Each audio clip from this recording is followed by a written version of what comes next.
Our goal as self-defenders is always the same: stop the threat. Hi everyone, it's John with today's active self-protection lesson out of, you guessed it, Brazil. We're going to see here an armed robber who is going to get stopped by a good Samaritan, I think an off-duty police officer.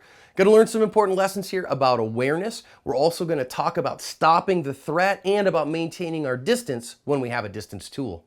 This guy in the black shirt is our attacker, and he decides that he's ready to go. You're going to see him pull a very large knife out of his back pocket here and assault the cashier who's sitting down and say, look, give me the money. But the guy in the white shirt behind him is an off-duty officer who right here pulls his gun and starts issuing commands right about here. And the guy sees him, whoa.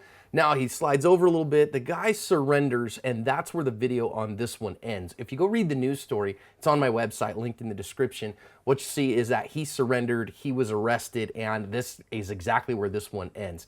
I want to go back and learn some lessons. There are several out of this one. There's 8 more on our website, but let's talk about some of the most important ones here.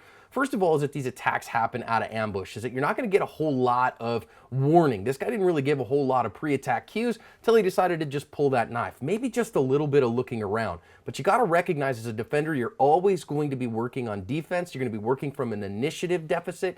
And so you got to have your plan in place. What this guy absolutely does. You see the good guy here, he's like, wait a minute, what's going on? You see him start going for that gun. But one thing that I really like is he didn't go real hard. He didn't make a big commotion. He went with some obscurity so that the guy didn't pay any attention to him. In this instance, because the guy wasn't paying attention to him, it was great.